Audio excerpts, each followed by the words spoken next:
যারা এতিমকে ভালোবাসে আল্লাহ তাদেরকে ভালোবাসে। এবং আল্লাহর হাবিব সাল্লাল্লাহু আলাইহি ওয়াসাল্লাম বলতেন, আনা ওয়া কাফিলুল ইয়াতীমি ফিল জান্নাতি কাহাতাইন, আমি এবং এতিমের রক্ষণাবেক্ষণকারী এইভাবে প্রতিবেশীর মতো জান্নাতে থাকবো। এই দুই আঙ্গুলের মাঝে যেমনি গ্যাপ নাই, আমার আর এতিমের রক্ষণাবেক্ষণকারী তার বাড়ির মাঝখানে কোনো গ্যাপ থাকবে না জান্নাতে। We will be neighbour in paradise. জান্নাতে এরকম আমরা কাছাকাছি থাকবো। আল্লাহু আকবার পড়েন। তাহলে এতিমের রক্ষণাবেক্ষণকারীকে আল্লাহ তাআলা ভালোবাসেন। যারা এতিমকে পছন্দ করে না, এতিমকে তাড়িয়ে দেয়, তাদেরকে আল্লাহ পছন্দ করেন। আল্লাহ তাআলা বলেন, আরাআইতাল্লাযী ইউকাযযিবু বিদ্দীন ফাযালিকাল্লাযী ইয়াদুউল ইয়াতীম। যারা আখিরাতকে অবিশ্বাস করে তারাই এতিমকে ঘাড় ধাক্কা দিয়ে তাড়িয়ে দেয়। কোনো বিশ্বাসী কখনো এতিমের সাথে খারাপ আচরণ করে না। আপনাদের যাদের মন শক্ত, অনেকের চোখ দিয়ে পানি নামে না। আমার এক আত্মীয় আছে খুব আল্লাহওয়ালা, আমার জীবনে এত আল্লাহওয়ালা আমি দেখি নাই, কিন্তু ওনার চোখ দিয়ে পানি নামে না। বারবার এসে আমারে বলে যে, মিজান কি করবো বলো, তুমি একটু মুনাজাত ধরো। আমার মনে আছে আমি ওনাকে নিয়ে মুনাজাত ধরতাম, তো ওনার কান্না আসে না চোখ দিয়ে। এত আল্লাহওয়ালা, খুব ভালো মানুষ, কিন্তু চোখ দিয়ে পানি নামে না। এটা অনেকের হয়, নানা কারণে হয়।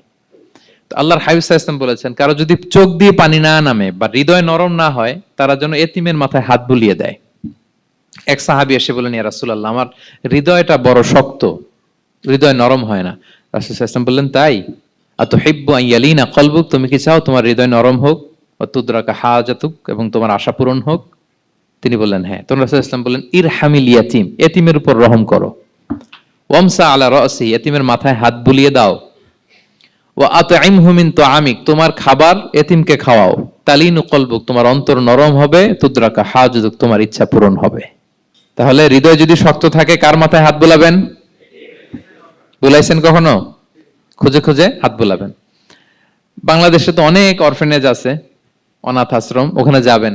সুযোগ হলে একদিন যে একটু লাঞ্চ করলেন ওদের সাথে বসে, ডিনার করলেন, একসাথে খেলেন, ওদের মাথায় হাত বুলিয়ে দিলেন, সাধ্যমতো কিছু উপহার হাতে তুলে দিলেন, আপনার ইচ্ছা পূরণ হবে আর আপনার হৃদয় নরম হবে ইনশাআল্লাহ। আর এতিমকে আদর করা মানে নবী সাল্লাল্লাহু আলাইহি ওয়াসাল্লামের প্রতি ভালোবাসা দেখানো। কারণ আমার নবী এতিম হয়ে বড় হয়েছেন। এতিমের প্রতি ভালোবাসা প্রকারান্তরে নবী সাল্লাল্লাহু আলাইহি ওয়াসাল্লামের প্রতি ভালোবাসা দেখানো হয়, কারণ আমার নবী এতিম হয়ে বড় হয়েছেন। সুবহানাল্লাহ। কিন্তু তার বিপরীতে আমরা সমাজে কি দেখি? এতিমের মাথায় হাত বুলানো তো দূরের কথা, এতিমের সম্পদও খেয়ে ফেলে অনেকে। হ্যাঁ, এরকম আছে না? এতিমের সম্পদ দেদারসে গিলতেছে। কি যে আমাদের চিন্তাধারা! দেখবেন যে লোকটা এতিমের সম্পদ গিলে, ওরা রোজা অবস্থায় এক ঢোক পানি গিলাতে পারবেন কিনা দেখেন। যে বলেন একটু পানি খান তো, খাবে না কেন? হারাম। তো ওই হারাম কিন্তু গিলতেছে ইচ্ছা মতো। রোজা অবস্থায় এক ফোঁটা আপনি পানি গিলাতে পারবেন না, এরে কেন? হারাম। কিন্তু ওইদিকে ভাতিজার সম্পদ গিলতেছে দেদারসে। আল্লাহ বলেন, এটা ভাতিজার সম্পদ না, এটা তুমি জাহান্নামের আগুন পেটে ঢুকাচ্ছ।